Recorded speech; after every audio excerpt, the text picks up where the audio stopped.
الحمد لله نحمده ونصلي على رسوله الكريم أما بعد فقد قال الله تعالى في محكم التنزيل فأعوذ بالله من الشيطان الرجيم بسم الله الرحمن الرحيم إن عدة الشهور عند الله 12 شهرا في كتاب الله يوم خلق السماوات والأرض صدق الله العليم. وقال نبينا عليه الصلاة والسلام لا عدو ولا طيرة ولا هامة ولا صفر أو كما قال صلى الله عليه وسلم. اللهم صل على محمد وعلى آل محمد. اللهم صل على محمد وعلى آل محمد. اللهم صل على محمد وعلى آل محمد. கண்ணியமிக்க அல்லாஹ்வின் நல்லடியார்களே,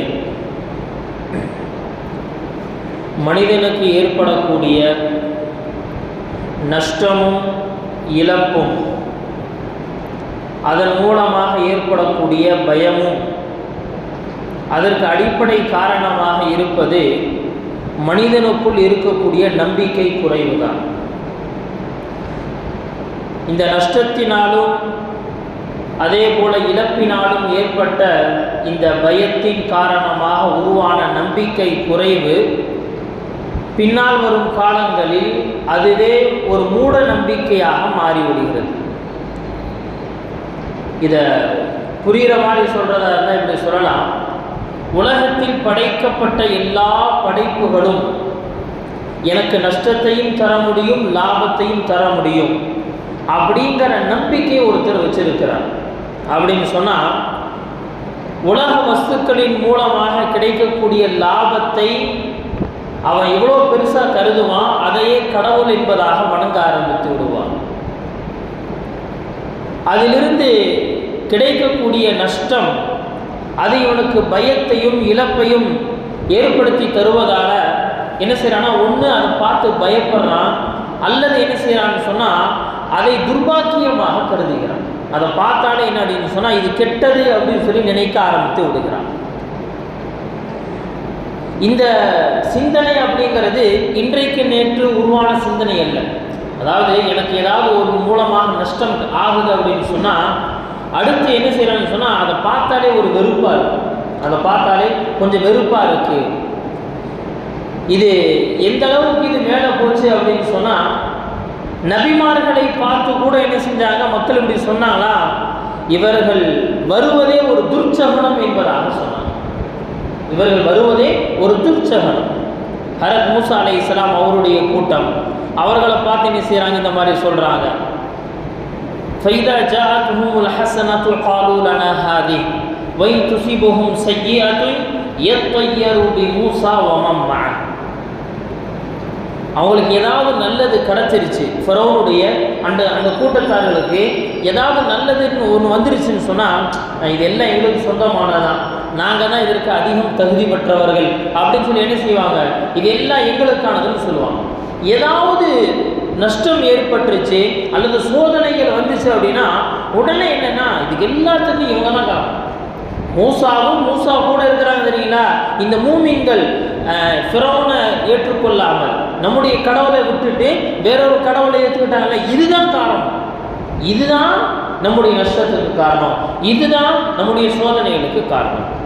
இதே போல் என்ன செய்வாங்க அப்படின்னு சொன்னால், சாலிஹ் அலைஹிஸ்ஸலாமுடைய கூட்டம் அவங்களும் இதே வார்த்தையை சொன்னாங்க, இத்தொய்யர்னா பீகா ஓ பீமம் மஅக். உம்மோடும் இருப்பவர்கள் அதே போல் உங்கள்னால தான் எங்களுக்கு பெரிய துர்பாக்கியமே கிடச்சது. இத்தனை நாள் நாங்கள்லாம் நல்லா இருந்தோம், ஆனால் எப்போ நீங்கள் வந்தீங்களோ அதுக்கு பிறகு தான் என்னது எல்லாமே மாறி போச்சு. வீட்டுக்குள்ளே பார்த்து என்ன செய்கிறான், நான் வந்து உங்களை ஏற்றுக்கொள்றேன் அப்படின்னு சொல்லி என்னுடைய மகன் சொல்கிறான். அதே போல் என்ன அத்தா என்ன செய்கிறாரு, ஏற்றுக்கிறாரு. மகன் ஏற்றுக்கொள்வதில்லை, மகன் ஏற்றுக்கிட்டால் தந்தை ஏற்றுக்கொள்வதில்லை. இப்படி என்ன செய்கிறாங்கன்னு சொன்னால், நல்ல விஷயங்களை அங்கீகரிப்பதை கூட எப்படி பார்க்குறாங்கன்னு சொன்னால், அவர்களுக்கு ஏதோ ஒரு விதத்தில் நஷ்டம் கிடைத்தது போல இது எல்லாத்துக்கும் நீங்கள் தான் காரணம், நீங்கள் தான் காரணம் அப்படின்னு சொல்லி என்ன செய்கிறான்னா, அவனுக்கு ஏற்படக்கூடிய நஷ்டத்தை அவனுடைய செயல்களை காரணமாக ஆக்காமல், அல்லாஹ்வை மறுத்ததை காரணமாக ஆக்காம என்ன செய்யறான்னு சொன்னா, நீதா காரணம் சொல்லி அடுத்தவன் மேல பழி போடுறது. கண்ணியமிக்கல்லாஹ்வே நல்லடியார்களே, இந்த சிந்தனை அப்படிங்கிறது ஆரம்பத்திலிருந்து தோன்றி வருவதுதான். மனுஷன் அப்படின்னு சொன்னாலே நல்லதெல்லாம் எனக்கு, கெட்டதெல்லாம் அடுத்தவனுக்கு. கெட்டது ஏன்பா நடந்துச்சு, அது அவனால தான் வந்துச்சு, இவனால தான் வந்துச்சு, நான்லாம் ரொம்ப நல்லவங்க, எனக்கெல்லாம் இந்த மாதிரி செய்கிறதே பிடிக்காது அப்படின்னு சொல்லி என்ன செய்யணும்னு சொன்னால், நம்மை நாமே நல்லவர்கள் அப்படிங்கிற பட்டத்தை கொடுத்துட்டு அடுத்தவர்கள் மீது என்ன செய்யணும்னு சொன்னால் துர்பாக்கியத்தினுடைய பட்டத்தை கொடுத்துரும். அல்லாஹ் நம்மளை பாதுகாப்பானாக. இது ஷைத்தானுடைய ஒரு சிந்தனை நமக்குள்ளே என்ன செய்யணும், புகுத்தப்பட்டது. நஃப்ஸு இதைத்தான் செய்யும். நஃப்ஸு என்றைக்குமே என்னன்னா, தான் தப்பு செஞ்சிருக்கிறேன் அப்படின்னு சொல்லவே சொல்லாது, இந்த தப்புக்கு அவன் காரணமாக இருப்பானோ அப்படின்னே தான் சொல்லுவோம். கண்ணியமிக்கல்லாஹ்வே நல்லடியார்களே, நபி ஸல்லல்லாஹு அலைஹி வஸல்லம் இந்த சிந்தனையை கூட என்ன செய்கிறாங்க, அப்படியே வேறு அறுத்து விட்டார். இஸ்லாம் வந்த பிறகு இந்த சிந்தனை என்ன ஆகுது, அப்படியே மாறுது. நல்லது அல்லாஹின் தரப்பிலிருந்து வந்துச்சு, தீயது அதையும் அல்லாஹ் தான் கொடுத்தான். ஏன் கொடுத்தா, அதற்கு காரணம் நம்முடைய பாவ செயல்கள். லாபம் எனக்கு கிடைச்சிருச்சு, அது என்னடினா என்னுடைய ரப்பு தான் கொடுக்குறான். எனக்கு ஏதாவது நஷ்டம் வந்துருச்சு, இது யாரோ தரப்பிலிருந்து வந்தது அப்படி இல்லை, அதையும் ரப்பு தான் கொடுப்பான். ஆனால் காரணி யாரு அப்படிங்கிறதா, நீர் நல்லது செய்தீர் எனவே உனக்கு நல்லது கிடைச்சிச்சு, கெட்டது செஞ்சீங்க எனவே கெட்டது கிடைக்குது, அவ்வளோ. நபி ஸல்லல்லாஹு அலைஹி வஸல்லம் ஹஜ்ரத் அப்துல்லாஹ் இப்னு அப்பாஸ் ரலியல்லாஹு அன்ஹு ஒரு சின்ன பையன், அந்த சமயத்தில் ஒரு 7-8 வயசு இருக்கும். அந்த சிறுவனை அழைத்து என்ன செய்கிறான்னா, தன்னுடைய ஒட்டகத்தில் பின்னாடி உட்கார வைக்கிறான். உட்கார வச்சுட்டு என்ன செய்கிறாங்கன்னு சொன்னால், நபி ஸல்லல்லாஹு அலைஹி வஸல்லம் அவங்களுக்கு சொல்கிறாங்க, மகனே உனக்கு ஒரு சின்ன ஒரு உபதேசம் செய்கிறேன், உனக்கு நான் ஒரு உபதேசம் செய்கிறேன், அந்த உபதேசம் உனக்கு உண்மையிலே ரொம்ப என்னன்னா யூஸ்ஃபுல்லாக இருக்கும், ரொம்ப பலனளிக்கும் உனக்கு சொல்லி சொன்னாங்க. இஹ்ஃபதில்லாஹ யஹ்ஃபதுக, நீ அல்லாஹ்வை பாதுகாத்துக்கொள், அல்லாஹ் உன்னை பாதுகாப்பான். இஹ்ஃபதில்லாஹ தஜிதுஹு திஜாஹக், நீ அல்லாஹ்வை பாதுகாத்துக்கொள், அல்லாஹ் உனக்கு சோதனை அப்படின்னு வரும் பொழுது, உனக்கு சிரமம் அப்படின்னு வரும்போது அல்லாஹ் உனக்கு முன்பாக நீ பெற்றுக்கொள்வாய். இந்த 2 வார்த்தைக்கும் அல்லாஹ்வை பாதுகாக்கிறதுனா என்ன அப்படிங்கிறதுக்கு ரொம்ப அழகான ஒரு சுருக்கமான விளக்கத்தை சொன்னாங்க. அல்லாஹ் என்ன கட்டளையை நமக்கு சொல்லியிருக்கிறானோ அதை நீங்கள் வாழ்க்கையில் என்ன செய்யுங்க, ஃபாலோ பண்ண ஆரம்பிங்க. உங்களுக்கு பிரச்சனைன்னு வந்தால் அல்லாஹ் உங்கள் கூட இருப்பான். வைதா சால்த ஃபஸ்அலில்லாஹ், உனக்கு ஏதாவது வேணும்னு நினைக்கிறியா, நீ யார்கிட்டையும் கேட்காத, அல்லாஹ்ட்ட கேளு. வைதஸ்தஅன்த ஃபஸ்தஇன் பில்லாஹ், உனக்கு ஹெல்ப் வேணுமா, உனக்கு ஏதாவது பொருளாதாரம் வேணும்னா அதையும் அல்லாஹ்ட்ட கேளு. உனக்கு வேற ஏதாவது ஹெல்ப் வேணுமா, அதையும் நீ அல்லாஹ்ட்ட கேளு. இஸ்தஇன் பில்லாஹ், நீ அல்லாஹ்ட்ட கேளு அப்படின்னு சொல்லிட்டு அதற்கடுத்து நபி ஸல்லல்லாஹு அலைஹி வஸல்லம் என்ன செய்கிறாங்கன்னா, உலகத்தினுடைய நன்மை தீமைகள், உலகத்தில் ஏற்படக்கூடிய லாப நஷ்டங்களுக்கு நீ யாரையும் காரணமாக்கிறாத. ஒன்று. இன்னொன்று என்ன அப்படின்னா, லாபம் வந்து நீ நினைக்கிற அளவுக்கு அள்ளியும் கிடைக்காது, நஷ்டம் உனக்கு இழப்பு ஏற்படுற மாதிரி உன்னையே அழிச்சிற மாதிரி நஷ்டமும் வந்துடாது. என்ன சொல்ல வர்றாங்க நபி அவங்க, அல்லாஹ் எதை விதித்தானோ அது லாபமாக இருந்தாலும் அல்லாஹ் எவ்வளோ லாபம் எழுதியிருக்கானோ அவ்வளோதான் கிடைக்கும். நஷ்டம் என்று எவ்வளோ விதித்திருக்கிறானோ அந்த நஷ்டமும் உனக்கு அல்லாஹ் விதித்திருந்தான் என்று சொன்னால் அது கண்டிப்பாக கிடைக்கும். அந்த ஹதீஸை சொல்கிறாங்க, வஅலம் அன்னல் உம்மத லவிஜ்தமஅத், முழு உலகத்தில் உள்ள எல்லா மக்களும், முழு உலகத்தில் உள்ள எல்லா மக்களும் என்ன செஞ்சிருக்கிறாங்கன்னு சொன்னால், அலா ஐயன் ஃபஊக பிஷைஇன், உனக்கு நல்லது மட்டுமே கொடுக்கணும்னு நினைக்கிறான்.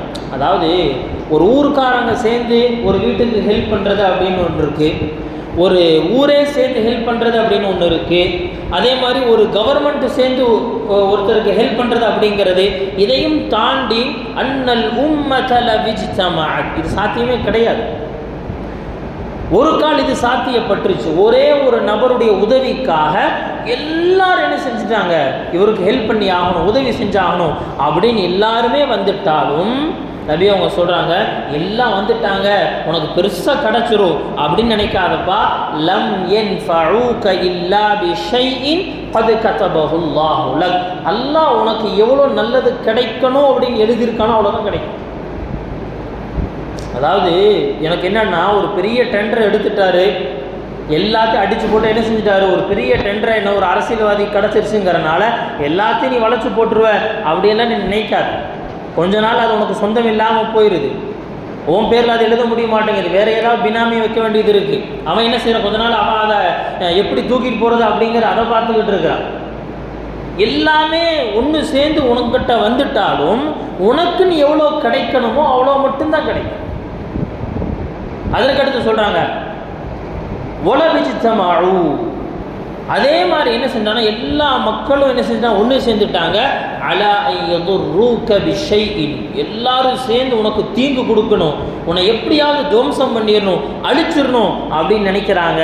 பயப்படாத. லம் யதுர்ரூக பிஷைஇன் கத் கதபஹு அல்லாஹு லக். அல்லாஹ் உனக்குன்னு சொல்லி எவ்வளோ நஷ்டத்தை எழுதியிருக்கிறானோ அவ்வளோ நஷ்டம்தான் கிடைக்கும்.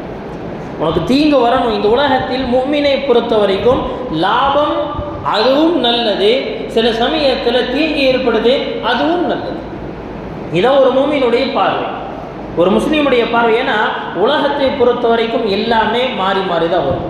இன்பம் துன்பம் லாபம் நஷ்டம் எல்லாமே மாறி மாறி தான் வரும். இதை என்ன செய்யும், யாருமே மறுக்க முடியாது. இதுதான் ப்ராக்டிக்கல். எப்போ பார்த்தாலும் நல்லதே கிடச்சிட்ருக்கும் அப்படிங்கிறது கிடையாது, எப்போவுமே ஒரு மனிதர் துன்பத்திலே கிடப்பார் அப்படிங்கிறதும் கிடையாது. உலகத்தை பொறுத்த வரைக்கும் எல்லாம் என்ன மாற்றி மாற்றி எப்படி இரவு பகல் மாறி மாறி வருதோ, வாழ்க்கையினுடைய இன்பம் துன்பங்கள் ஏற்றத்தாழ்வாக மாறி மாறி மாறி மாறி வந்துக்கிட்டே இருக்கும். சிலருடைய இன்பம் அதிகமாக இருக்கும், சிலருடைய துன்பம் அதிகமாக இருக்கும். சிலருக்கு இன்பம் குறைவாக இருக்கும், சிலருக்கு துன்பங்களும் குறைவாக இருக்கும். மொத்தத்தில் உலகில் மனுஷனாக பிறந்துட்டா அப்படின்னு சொன்னாலே அவனுக்கு இன்பமும் இருக்கு, துன்பமும் இருக்கு, மகிழ்ச்சியும் இருக்கு, துக்கமும் இருக்கு. இதை யாரும் மாற்ற முடியாது. ஆனால் விஷயம் என்ன அப்படின்னு சொன்னால், இன்பம் எனக்கு கிடைக்குது அப்படின்னு சொன்னால் எவ்வளோ அல்லாஹ் விதியில் எழுதியிருக்கானோ அவ்வளோதான் கிடைக்கும். துன்பம் அப்படின்னு எழுதிட்டானா எனக்கு எவ்வளோ துன்பம் எழுதியிருக்கானோ அவ்வளோதான் கிடைக்கும். அது வரைக்கும் என்ன அப்படின்னு சொன்னால், நபிமார்கள் இந்த உலகத்தில் சோதிக்கப்பட்டதை போல இந்த உலகத்தில் வேறு யாரும் சோதிக்கப்படும். நபிமார்களுக்கு கொடுக்கப்பட்ட சோதனைகள் அளவு கடந்த சோதனை. நம்ம எல்லாம் என்ன செய்கிறோம், அந்த மாதிரி இடத்துல நம்ம எல்லாமே பின்வாங்குறோம். இன்றைக்கி இஸ்லாத்தை ஃபாலோ பண்ணால் என்ன ஆகுது, நம்மளால் சரியாக வியாபாரம் செய்ய முடியாதுங்க. இஸ்லாத்தை ஃபாலோ பண்ணிட்டா சரியாக குடும்பத்தை நடத்த முடியாதுங்க. இஸ்லாத்தை ஃபாலோ பண்ணிட்டா சரியாக என்ன செய்ய முடியாது, ஒரு ஃபங்க்ஷனை கூட அட்டென்ட் பண்ண முடியாது அப்படின்னு சொல்லி நிறைய சிந்தனைகள் நமக்குள்ளே வச்சுருக்கோமே. ஆனால் இது எல்லாத்தையும் தூக்கி போட்டு நபிமார் என்ன செஞ்சாங்க, உலகத்தில் என்ன நஷ்டம் வந்தாலும் சரி என்னுடைய ரப்புடைய வார்த்தைகளுக்கு நான் கட்டுப்படுவேன், அவ்வளோ. இதற்காக சிரமம் வரும், தெரியும், தெரிஞ்சு தான் என்ன செய்கிறாங்க, அதுக்குள்ளே போகிறாங்க. ஆனால் அல்லாஹ் என்ன செஞ்சானா, ஒரு கட்டத்துக்கு பிறகு அபார வெற்றியை கொடுத்தான். மக்காவினுடைய 13 வருடங்கள் பயங்கரமான சோதனை. அல்லாஹ் சுப்ஹானஹு வ தஆலா பத்ருங்கிற ஒரே ஒரு போர்க்களத்தை ஏற்படுத்தினா, அந்த பத்ரு போர்க்களத்துக்கு போர் செய்கிறதுக்காக கூட வரல, வந்தது என்ன அப்படின்னு சொன்னால் ஒரு வியாபார கூட்டத்தை தடுப்பதற்காக வந்தாங்க. வந்த இடத்துல போருடைய சூழல் உருவாயிருச்சு, அவ்வளோதான். போருடைய சூழல் உருவாயிருச்சு. ஆனால் அல்லாஹ் சுப்ஹானஹு வ தஆலா என்ன செஞ்சான்னா, அந்த இடத்துல எவ்வளோ பெரிய வெற்றியை கொடுத்தா அப்படின்னு சொன்னால், மக்காவுக்கு திரும்பி போய் என்ன செய்கிறான், அவன் ஒப்பாரி வச்சு அடுகிறாங்க. மக்காவினுடைய வீதி வீதியா தெரு தெருவா வீடுகளில் என்ன செய்யப்படுதுன்னு சொன்னால் ஒப்பாரியினுடைய அந்த சப்தங்கள் கேட்குது. 13-14 வருடங்கள் எப்படியெல்லாம் துன்புறுத்தினீங்க முஸ்லீம்களை. அப்படி முஸ்லீம்களை துன்புறுத்தும் போது என்ன செஞ்சீங்கன்னு சொன்னால், நீங்கள் இன்பம் கண்டீங்க. அந்த இன்பத்தில் என்ன செஞ்சீங்கன்னு சொன்னால் ஒரு பெரிய ஒரு போதை அவர்களுக்கு இருந்துச்சு. அந்த துன்புறுத்தலை அல்லாஹ் சுப்ஹானஹு வ தஆலா அதை மாற்றி கொடுத்தான். இப்படி நபிமார்களை பொறுத்தவரை உலகத்தில் எவ்வளோ துன்பங்கள் வந்தாலும் அவர்களுக்கு அல்லாஹ் வெற்றியை கொடுத்ததை போல இந்த உலகத்தில் மனிதனுக்கு இன்பம் துன்பம் மாறி மாறி வரும். ஆனால் இந்த மனிதனுடைய சிந்தனையில் இருக்க வேண்டியது, லாபம் கிடைச்சிருச்சு, மகிழ்ச்சி கிடைக்குது, என்னுடைய ரப்பு எனக்கு கொடுத்தார். துன்பம் வந்துருச்சு, நான் ஏதோ தவறு செய்திருக்கிறேன், அல்லாஹ் என்ன செஞ்சிருக்கான்னு சொன்னால் அந்த பாவத்தை கழிப்பதற்காக இதை கொடுத்துருக்கிறான் அப்படின்னு எடுத்து அல்லாஹ்விடம் நம்முடைய உள்ளத்தை திருப்பி பாருங்க, எந்த விதமான சங்கடங்களும் ஏற்படாது. நிமிக்கல்லாம் அப்படின்னு நல்லடியார்களே, இந்த ஒரு சிந்தனை எதற்காக தேவைப்படுது அப்படின்னு சொன்னால், இந்த சிந்தனை இருக்கு. அதாவது உலகத்துடைய பொருள் எனக்கு நஷ்டத்தை கொடுத்துரும், இந்த இடத்துல நான் கடை வச்சேன்னா நான் நஷ்டமடைஞ்சு போயிடுவேன், இந்த நாளில் நான் இதை செஞ்சேன்னா நஷ்டமடைஞ்சு போயிடுவேன் அப்படிங்கிற இந்த சிந்தனை இருக்கு. இன்னைக்கு என்ன ஆச்சுன்னு சொன்னால் நிறைய உலக அளவில் இது என்ன ஆச்சுன்னு சொன்னால் நிறைய நிறைஞ்சு கிடக்கும். உலகளாவிய அளவில் இந்த சிந்தனை நிறைந்து கிடக்கிறதா. இந்த முக்கியமாக இந்த மாதம் சஃபருடைய மாதம் அப்படின்னு வந்துட்டாலே என்ன அப்படின்னு சொன்னால் பலருக்கு இந்த கல்யாண காட்சியெல்லாம் இந்த மாதத்தில் வேணாங்க, தள்ளி வச்சுருவோம். ஒரு புது கடை ஒன்று ஓப்பனிங் வேணாங்க, சஃபர் மாதம் வேணாம். அதே மாதிரி இப்படி நிறையா என்ன அப்படின்னு சொன்னால் எல்லா விதமான நற்காரியங்களையும் என்னது தள்ளி தள்ளி வைக்கும். எல்லா விதமான நற்காரியங்களையும் தள்ளி தள்ளி வைக்கணும். வச்சு என்ன செய்வாருன்னு சொன்னால் இந்த மாதம் முடிஞ்ச பிறகு எல்லாத்தையும் ஒன்றா சேர்த்து என்ன செய்கிறோம், மொத்தமாக லாபத்தை அள்ளிடலாம் அப்படிங்கிற இந்த ஒரு சிந்தனை இருக்குது. இன்றைக்கி நமக்குள்ளே சுற்றிக்கிட்டு இருக்கு. இது இன்றைக்கி தோன்றிய சிந்தனை கிடையாது, இது ஆரம்பத்திலிருந்தே வந்துச்சு. அதாவது பொதுவாக ஒரு சித்தாந்தம் உருவாகுதுன்னு சொன்னால், ஒரு சிந்தனை உருவாகுதுன்னு சொன்னால் அதுக்கு பின்னாடி ஏதோ ஒரு சின்ன ஒரு ஹிஸ்ட்ரி இருக்கும். இது ஏன் இப்படி உருவாச்சு, இது ஏன் பேசு பொருளாக வந்துச்சு அப்படிங்கிறத என்ன அப்படின்னு சொன்னால் அதுக்கு பின்னாடி ஒரு சின்ன ஒரு வரலாறு இருக்கும். சஃபருடைய மாதத்தை அன்றைய அரபுகள் முதற்கொண்டு ஏன் இதை துர்பாக்கியமாக பீடையாக கருதினாங்க அப்படின்னா, பொதுவாக அரபுகளுடைய வாழ்க்கை முழுக்கவே அன்றைய காலத்தில் எப்போ பார்த்தாலும் ஒருத்தர் இன்னொருத்தரோட சண்டை போட்டுக்கிட்டே இருக்கும். ஒருத்தர் இன்னொருத்தரோட சண்டை போட்டுக்கிட்டே இருப்பார். அன்றைய காலத்தினுடைய வழக்கமும் அதுதான். திடீர்னு ஒரு கோத்திரம், ஒரு குடும்பத்தார்கள் எங்கே தங்கியிருப்பாங்க, அவங்க மேலே போய் என்ன செய்வாங்க, திடீர்னு தாக்குதல் நடக்கும். அங்கே இருக்கிறவங்க அடிச்சு என்ன செய்வாங்க, ஆண்களை கொலை செய்வார்கள் அல்லது சிறை பிடிப்பாங்க. அது எல்லாமே இவங்களுக்கு சொந்தன்றுவாங்க. இப்படி தான் என்னது இவருடைய வாழ்க்கை. இதில் குறிப்பாக இந்த ரமலானுக்கு பிறகு ஷவ்வால், துல்காதா, இந்த ஷவ்வாலுடைய மாதம் முடிஞ்சு துல்காதா, துல்ஹஜ், முஹர்ரம் இந்த 3 மாதத்தையும் அல்லாஹ் புனித மாதங்கள் அப்படின்னு சொல்லிட்டு ஆரம்பத்திலே என்ன செஞ்ச அல்லாஹு தஆலா, இது புனித மாதங்கள், இதில் போர் செய்யக்கூடாது. ஏன்னா ஹஜ்ஜுக்காக ஹாஜிகள் முழு அரபுலகத்திலிருந்தும் வருவாங்க. வரும்போது அவர்களுக்கு எந்த விதமான இடைஞ்சலும் இருக்கக்கூடாதுங்கிறதுக்காக இதில் என்ன அப்படின்னு சொன்னால் யாரும் ஒருத்தர் இன்னொருத்தரை அடிக்கவும் கூடாது, கொலை பண்ணக்கூடாது. புனித மாதம், அவ்வளோதான். இப்போ என்ன அப்படின்னு சொன்னால் இந்த 3 மாதமும் கையெல்லாம் அரிப்படுத்த மாதிரியே இருக்கும், சொல்லிக்கிட்டே இருக்கிற மாதிரி இருக்கும். யாரையும் அடிக்க முடியல. எனக்கு கரெக்டாக என்ன செஞ்சுட்டான் அப்படின்னு சொன்னால், அந்த புனித மாதம் தொடங்கிறதுக்கு ஒரு நாளைக்கு முன்னாடி ஒரு பிரச்சனை நடந்துச்சு. இவனை அடிக்கணும் அப்படின்னு போகிறப்ப என்னாச்சு அப்படின்னு சொன்னால், இது புனித மாதம் நெருங்கிருச்சு, அவ்வளோதான். துல்காதா ஆரம்பிச்சிருச்சு, நீ எதுவும் செய்ய முடியாது அப்படின்னு. துல்காதா ஆரம்பிச்சிருச்சு, நீ ஒன்றும் பண்ண முடியாது 3 மாதத்துக்கு அப்படின்னா இவருக்கு எப்படி இருக்கும்? போர் செஞ்சு என்னது வெற்றிக்கு நெருங்கிட்டாங்க. இப்போ என்ன, அது புனித மாதம் நெருங்கிருச்சு, திரும்பி வாங்க. இந்த மாதிரி பல்வேறு விதமான சூழல்கள் அவங்க சந்திக்கிறாங்க. இந்த 3 மாதத்துக்கு பிறகு என்ன அப்படின்னு சொன்னால், இந்த சஃபர் ஆரம்பித்த உடனே வாழை அப்படின்னு வாழை ஈட்டி தூக்கிட்டு எல்லாம் கிளம்புறாங்க. இன்னும் சொல்லப்போனால் அந்த அரபுலகத்தில் அந்த மக்காவே காலியாயிரும். ஆண்கள் வீட்டில் இருக்க மாட்டாங்க, எல்லாம் என்ன போருக்கு அதுக்கு இதுக்கு என்ன செய்ய எல்லாம் கிளம்பி போய் எங்கு பார்த்தாலும் கொலைகள், கொள்ளைகள், அதே மாதிரி என்ன சிறைபிடிப்பு, இந்த மாதிரி எங்கே பார்த்தாலும் நடக்கும். இது எந்த மாதத்தில் ஸ்டார்ட் ஆகுதுன்னு சொன்னால் சஃபருடைய மாதத்தில் ஸ்டார்ட் ஆகும். ஏன்னா புனித மாதம் 3 முடிஞ்சு இந்த மாதத்தில் நடக்குது. அதனால் என்னன்னு சொன்னால் சஃபர் வந்துட்டாலே மக்களுக்கு ஒரு விதமான ஒரு பயம் மனசில் உட்காந்துருக்கு. துல்ஹஜ்ஜுடைய மாதம், ஹஜ்ஜுடைய காலம் வருது அப்படிங்கிற சந்தோஷம் ஒரு பக்கம் இருந்தாலும், இன்னொரு பக்கம் ஆஹா அடுத்து சஃபர் வரப்போதா, என்ன நடக்க போகுதுன்னு தெரியல, யார் யாரை தாக்க போகிறாங்கன்னு தெரியல அப்படின்னு இந்த சஃபர் வந்தாலே ஒரே பீடப்பா, சஃபர் வந்தாலே ஒரே நஷ்டம் அப்படின்னு சொல்லி மக்கள் என்ன செய்யறாங்கன்னா பேச ஆரம்பிக்கிறாங்க. நீங்கள் சொல்கிறோம்ல, இப்போது குளிர்காலம் முடிஞ்சு அதுக்கடுத்து வெயில் காலம் வரப்போகுது. குளிரில் நல்லா இருந்தோம், இப்போ அடுத்து வெயில் காலம், வெயில் என்ன மண்டையை புழக்க போதோ வா, இனி 2 மாதத்தை எப்படி தான் கடக்க போகிறேன்னு தெரியலையே. இப்படி அடுத்து எல்லாம் முடிஞ்சு மழை காலம், மழை வந்துருச்சா அவ்வளோதான். இனி என்னது, ஒரு பொனி நடக்காது, ஒரு வேலை நடக்காது, வாங்கி வைக்கிறதெல்லாம் வீணாக போகிறது. மழைக்குன்னு சொல்லி வேலைக்குன்னு கிளம்புனா மழை பெய்யுறது. ஸ்கூல் பசங்களுக்கு சந்தோஷம், என்னது மழை பெய்ஞ்சா லீவ் விட்டுருவாங்க, அதான் அவங்களுக்கு ஒரு சந்தோஷம். ஆனால் என்ன, வேலை செஞ்சு சம்பாதிக்கிறவங்களுக்கு எல்லாத்துக்கும் என்ன அப்படின்னு சொன்னால் மழை காலமாக அந்த வேலை நடக்காது. பெயிண்டிங் வேலை போகிறவங்களுக்கெல்லாம் ரொம்ப சிரமம், பெயிண்டிங் பண்ணுறவங்களுக்கு ரொம்ப சிரமம். ஏன்னா காயாது, அது ஒரு இடத்துக்கு வேலைக்கு போனால் எனது அந்த வேலையை முடிக்கிறதுக்கு ஒரு வாரம் 10 நாள் ஆயிடுது. இப்படி ஒவ்வொருத்தருக்கும் ஒவ்வொரு விதமான பிரச்சனைகள், தங்களுடைய பிரச்சனைகளை வைத்து அந்த காலங்களை என்ன செய்கிறாங்கன்னு சொன்னால் அப்படியே குறை பேசி திரிகிறார்.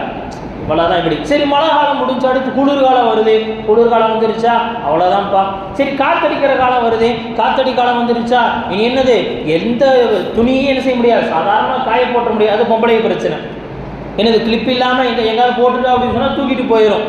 ரொம்ப தேடி தேடி வாங்கி வச்சிருக்கிற துணியெல்லாம் என்ன ஆகும், திடீர்னு தூக்கிட்டு போயிடும். இதெல்லாம் அவங்களுடைய பிரச்சனை. இப்படி ஒவ்வொரு காலமும் வரும் பொழுது அட இந்த காலம் வந்துருச்சா, இதில் சில சிரமங்கள், இப்படி எல்லாத்தையும் சிரமத்தை பார்த்து என்னன்னா அந்த காலத்தினுடைய அந்த காலம் வரும் பொழுது ஏது இப்படி வந்துருச்சு அப்படி வந்து ஒரு புலம்பல். அது மாதிரி இந்த சஃபருடைய மாதம் வந்துட்டாலே இவர்களுக்கு உயிரிழப்புகள் அதிகமாகும், பொருளாதார சேதங்கள் அதிகமாகுது, குழந்தைகளுடைய கடத்தல்கள் அதிகமாகுது, வழிப்பறி கொள்ளைகள் அதிகமாகுது. எனவே என்ன செய்யறாங்கன்னு சொன்னா, இந்த சஃபருடைய மாதம் அப்படின்னு சொன்னாலே அவருடைய மைண்ட்ல எப்படி ஃபிக்ஸ் ஆயிருச்சு அப்படின்னு சொன்னா, சரி ஓகே இது வந்து பீடை தான். ஆனா அசல் இந்த மாதம் பீடையானது கிடையாது.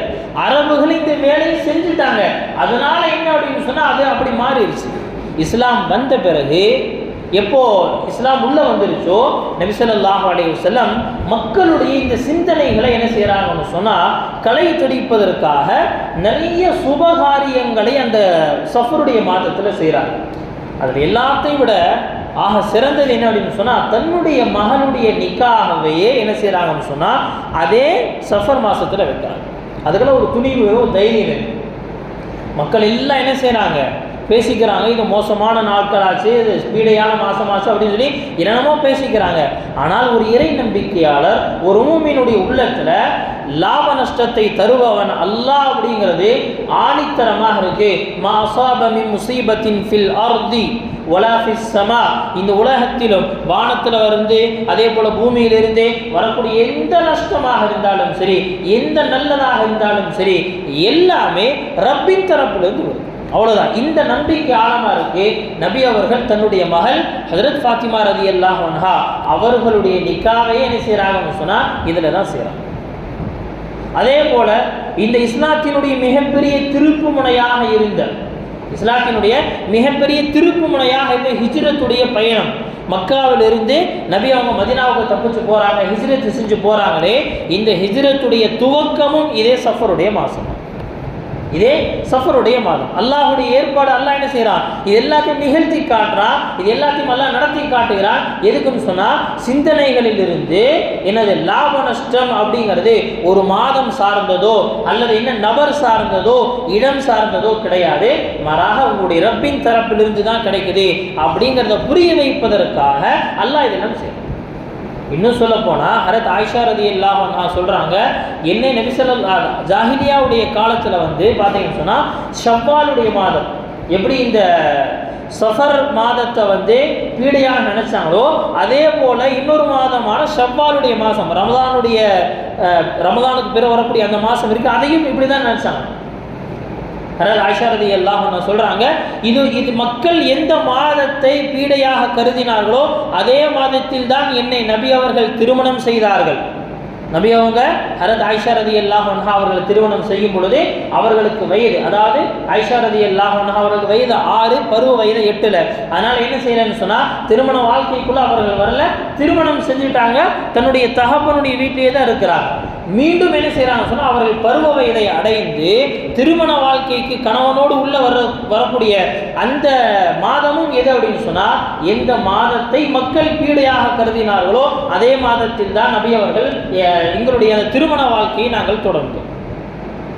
இந்த உலகத்தினுடைய ஆக வெற்றிகரமான திருமண வாழ்க்கை நபி ஸல்லல்லாஹு அலைஹி வஸல்லம் அவருடைய திருமண வாழ்க்கை. இந்த உலகத்தினுடைய ஆக சிறந்த திருமண வாழ்க்கை ஹஜ்ரத் அலி ஃபாத்திமாவுடைய திருமண வாழ்க்கை.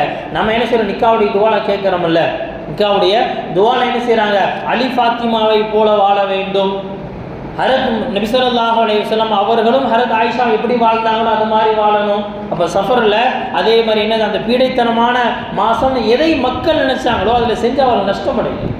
அப்போ புரிந்து கொள்ளக்கூடிய விஷயம் என்ன அப்படின்னு சொன்னால் லாபமும் நஷ்டமும் மாதத்தை சார்ந்து கிடையாது, மாறாக மனிதனுடைய சிந்தனையை சார்ந்து. அல்லாஹ்வின் மீது அவன் எப்படி நம்பிக்கை வைக்கிறானோ அதுக்கு தகுந்த மாதிரி தான். நபி ஸல்லல்லாஹு அலைஹி வஸல்லம் என்ன செய்வாங்கன்னா ஒரு ஹதீஸ் சொல்லுவாங்க, யதுகுலுல் ஜன்னத அக்வாமுன், சொர்க்கத்திற்குள் ஒரு கூட்டம் நுழைவார்கள். அவர்கள் எப்படிப்பட்டவர்கள் தெரியுமா?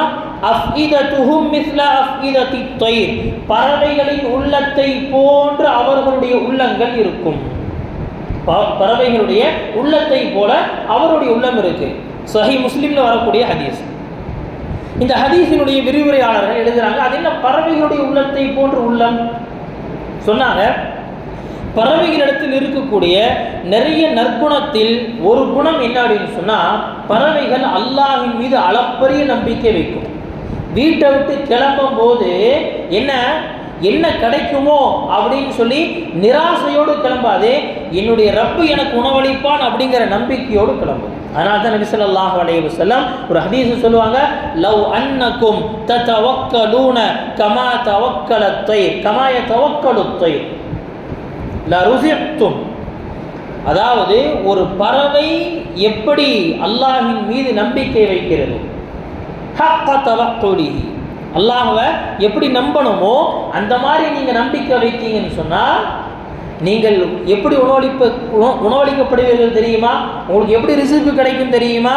பறவைகளுக்கு ரிஸ்க் கிடைக்கிற மாதிரி உங்களுக்கும் கிடைக்கும் அப்படின்னு சொல்லிட்டு நபி அவங்க சொல்கிறாங்க, தக்து ஹிசாமன் வ தரூஹு பிதானன், வீட்டை விட்டு கிளம்பும் பொழுது காலி வயிறா கிளம்பும், சாயந்தரம் மாலை நேரம் வீடு திரும்பும் பொழுது வயிறு நிறைஞ்சு வரும். நாம் இன்னைக்கு வயிறு நிறைய சாப்பிட்டுட்டு வெளியே போகிறோம், ரிட்டர்ன் வரும்போது காலி வயிற்றோட வீட்டில் ஏதாவது சாப்பாடாக்கி வச்சிருக்கியா அப்படிங்கிறது டென்ஷன்லேயே வரும்.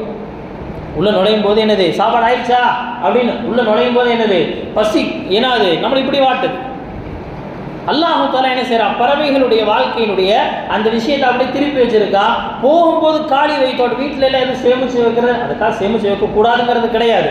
இங்க சொல்லப்படுவது என்னன்னு சொன்னா, அந்த பறவைகள் எப்படி அல்லாஹ்வின் மீது நம்பிக்கை வைத்ததோ அது மாதிரி நம்பிக்கை நீங்க அல்லாஹ்வின் மீது வையுங்கள், அது போன்ற நம்பிக்கையாளர்கள் சொர்க்கத்திற்குள் நுழைவார்கள். நிமிக்க அல்லாஹ்வின் நல்லடியார்களே, அப்ப இது எல்லாத்தினுடைய அடிப்படையான நோக்கம் என்ன அப்படின்னு சொன்னா, குறிப்பா இந்த சஃபருடைய மாசத்துல இதை பத்தி பேசுறதுக்கு உண்டான காரணம் என்ன அப்படின்னு சொன்னா, இந்த உலகத்தில் நாம் பார்ப்பது எதுவுமே என்ன கிடையாது, நமக்கு லாபத்தையும் தந்துராது, நமக்கு நஷ்டத்தையும் தந்துராது. முந்தைய காலத்தில் ஒரு பழக்கம் ஒன்று இருந்துச்சு. என்ன அப்படின்னு சொன்னால், பறவைகளை பார்த்து என்ன செய்வாங்கன்னா சகுனத்தை கணிப்பார்கள். நல்லது நடக்க போதா கெட்டது நடக்க போதாரு. ஜாஹிலியா காலத்தில் வாழ்ந்த ஒரு அரசரை பற்றி சொல்லப்படும். அவர் என்ன செய்கிறாருன்னு சொன்னால், ஒரு பயணத்திற்காக வெளியே கிளம்புறாரு. கிளம்புறதுக்கு முன்னாடி தன்னுடைய ஒரு சிப்பாயை கூப்பிட்டு சொன்னாரா, வெளியே போய் பாரு, தோட்டத்தில் எங்காவது பறவைகள் ஜோடியாக உட்காந்துருக்கான்னு பாரு, ரெட்டை ஏதாவது பறவைகள் உட்கார்ந்துருக்கான்னு போய் பாரு அப்படின்னு. அதே மாதிரி போய் பார்க்குற ஒரு இடத்துல பார்த்தா ஒரு கிளையில 2 பறவைகள் உட்கார்ந்துருக்கு. நேரம் திரும்பி வந்தார் அரசனே, ஆமாம் என்னது ஒரு ஜோடி பறவை மரத்தில் உட்கார்ந்துருக்கு. ஓகே, பயணத்தை ஸ்டார்ட் பண்ணுங்க அப்படின்னு என்ன செய்கிறாரு, கிளம்பி அவர் வெளியே வர்றாரு. வெளியே வந்து பார்க்கும்போது ஒரு பறவை பறந்துருச்சு. அது காக்காவோ புறாவோ இன்னும் நமக்கு புரியுமா, ஒரு காக்கா பறந்துருச்சுன்னு வைங்களே, ஒரு காக்கா பறந்துருச்சு. அங்கே ஒரே ஒரு காக்கா தான் உட்காந்துருக்கு. பார்த்துன்னு டென்ஷன் ஆகிட்டார், பயங்கரமான கோவம். புடுறா, பிடிச்சி ஜெயிலில் போகிறா அப்படின்ட்டு, பிடிச்சி ஜெயிலில் போடு, தப்பான இன்ஃபர்மேஷன் கொடுத்துடா அப்படின்னு சொல்லி ஜெயிலில் போட்டுட்டு சொன்னாரா, பாத்தியா ஒரே ஒரு பறவை பார்த்ததுடைய நிலைமை இதுதான் அப்படின்னு சொன்னாராம். அவன் சொன்னானா, அரசரை நான் பார்த்தது 2, நீங்கள் பார்த்தது தான் 1 அப்படின்னு. நான் என்ன செஞ்சேன், 2 தான் பார்த்தேன், நீங்க தான் 1 பார்த்துருக்கீங்க. 2 பறவையை பார்த்த நான் இப்ப ஜெயிலுக்குள்ள ஒரே ஒரு பறவையை பார்த்து நீங்க வெளியே தான் நிற்கிறீங்க அப்படின்னு அரசர் யோசிக்கிறார். ஆமா, நீ சொல்றது கரெக்டு தானே அப்படின்னு. அப்ப என்ன அப்படின்னா, துன்பமும் இன்பமும் எதை டிபெண்ட் பண்ணி கிடையாதுன்னு சொன்னால், ஏதோ பறவைகளையோ அல்லது பூனைகளையோ, பூனை குறுக்க போயிடுச்சு அப்படின்னு அப்படியே திரும்பி வந்துடுறாரு வீட்டுக்கு, வந்துட்டு மறுபடியும் முதலுக்கு போகிறார். இப்படி பூனை போகுது அப்படின்னு பார்த்தா, பூனையை வேலைக்கு வச்சிருக்கிறாரு, அது பூனை வீட்டில் இருக்கு, அல்லது பூனையை வளர்த்துறாரு, அவங்க என்ன செய்வாங்க, பூனைகளை வளர்த்துறாங்களே அவங்க என்ன செய்யறது, எத்தனை தடவை போயிட்டு வர்றது. நிமிக்க அல்லாஹ்வின் நல்லடியார்களே, அப்ப என்ன, இன்பமும் துன்பமும் மகிழ்ச்சியும் அதே போல நஷ்டத்தையும் அல்லாஹ் தன்னுடைய கையில வச்சிருக்கா. நம்முடைய உள்ளத்தினுடைய எண்ணங்கள் சரியா. நபி ஸல்லல்லாஹு அலைஹி வஸல்லம் அறிவிக்கக்கூடிய ஹதீஸ், அல்லாஹ் சொல்றானா, அன இன்த வன்னி அப்தி பி, நான் என்னுடைய அடியானின் எண்ணத்திற்கு ஏற்றவாறு நடந்து கொள்வேன். அவ்வளவு. இதோட ஒரு சிறந்த ஹதீஸ் நமக்கு தேவையே இல்லை. இதோட சிறந்த ஹதீஸ் நமக்கு தேவையில்லை. அடியானுடைய எண்ணம் எப்படி இருக்கோ அதற்கு தகுந்தாறு போல அல்லாஹ் நம்ம இடத்துல நடந்து கொள்வோம். நாம் அல்லாஹை பற்றி நல்ல எண்ணம் வச்சோம் அப்படின்னு சொன்னால் நல்லது தான் நடக்கும். அல்லாஹை பற்றிய எண்ணத்தில் நமக்கு குறை இருக்குது அப்படின்னு சொன்னால் அதுதான் நடக்கும். நீனுக்கு அல்லாஹ்வின் நிலை. இதுக்கு நிறைய வரலாற்று சம்பவங்கள், நேரம் பத்தாது, அவ்வளோ வரலாற்று சம்பவங்கள் இருக்கு. ஒரு வயதான முதியவரை நபி அவங்க என்ன செய்கிறாங்க, உடல்நிலை பாதிக்கப்பட்டு கிடக்கிறாரு, அவரை சந்திக்கிறதுக்காக போகிறாங்க. போய் பார்த்து என்ன செய்கிறாங்க, நபி அவங்க சொன்னாங்க, அல்லாஹ் தஆலா உங்களுக்கு ஷிஃபாவை கொடுத்துருவா அப்படின்னு அவர் சொன்னாரா? எனக்கா ஷிஃபா கிடைக்குமா, நோய் நிவாரணமா, எனக்கு வந்தவங்க நீ கபூருக்குள்ளே தான் தள்ளும் அப்படின்னு சொன்னாரா? நபி ஸல்லல்லாஹு அலைஹி வஸல்லம் சொன்னாங்களா, உன்னுடைய வார்த்தை அல்லாஹின் மீது இருக்கக்கூடிய அந்த நம்பிக்கை இன்மையை காட்டுகிறது, எனவே அதுதான் நடக்கும் அப்படின்னு சொல்லிட்டு வெளியே வர்றாங்க. அன்று மாலைக்குள் அவர் இறந்து போனார். அன்று மாலைக்குள் அவர் இறந்து போனார். எத்தனையோ நல்லடியார்களுடைய அந்த சம்பவங்களை கேட்குறோம். அவர்கள் சிக்கி தவிக்கக்கூடிய அந்த நிலையில அல்லாஹ் என்னோடு இருக்கிறான், அல்லாஹ் என்னை பாதுகாப்பான் அப்படின்னு நினைக்கிறாங்க. சௌருடைய குகை அந்த சம்பவம் பெரிய உதாரணம் இல்லையா? எதிரிகள் சூழ்ந்து நிற்கிறாங்க. குடிஞ்சு பார்த்தா என்ன தெரியும், நபி அவர்களையும் அபூபக்கரையும் பார்த்துடலாம், பிடிச்சிடலாம். அபூபக்கர் பயப்படுறாங்க. சொன்னாங்க நபி ஸல்லல்லாஹு அலைஹி வஸல்லம், இன்னல்லாஹ மஅனா, அல்லாஹ் நம்மோடு இருக்கிறார். அப்படின்னு என்ன அர்த்தம்? அல்லாஹ்வுடைய உதவி நமக்கு கிடைக்கும், கவலையே படாதன்னாங்க. அவன் வந்து அவன் என்ன செஞ்சான், அப்படியே திரும்பி போயிட்டான். இன்னும் சொல்ல போனா அந்த சமயத்தில் என்ன நடக்குது அப்படின்னு சொன்னால், அந்த கூட்டத்துக்கு வந்தவர் ஒருத்தருக்கு என்ன ஆச்சுன்னா யூரின் போகிற அர்ஜென்ட்டு, அப்படியே உட்கார்ந்துட்டார். நேரில் ஆப்போசிட்டில் நபி ஸல்லல்லாஹு அலைஹி வஸல்லம் அவர்களும் அபூபக்கரும் அமர்ந்து இருக்கிறாங்க. அப்படியே என்ன செஞ்சுட்டாரு, யூரின் போறக்காக ஆடைகளை விலக்கி உட்கார்ந்துட்டாரு. என்ன செய்யறாங்க, அபூபக்கர் பதறாங்க. நபி அவங்க சொன்னாங்களா, பயப்படாத அபூபக்கரே, ஒரு வானவர் அவருக்கும் நமக்கும் மத்தியில் தன்னுடைய ரக்கையால் மறைத்து வைத்திருக்கிறார். நம்ம தெரிகிறோம் அப்படின்னா அவன் முதல்ல இப்படி உட்காருவானான்னு கேட்டாங்க. நாம் தெரிவதாக இருந்தால் முதல்ல இப்படி ஆடைகளை விலக்கிட்டு உட்காருவாரா, உட்கார மாட்டார் என்பதாக சொல்லி நபி ஸல்லல்லாஹு அலைஹி வஸல்லம் புரிய வைக்கிறாங்க.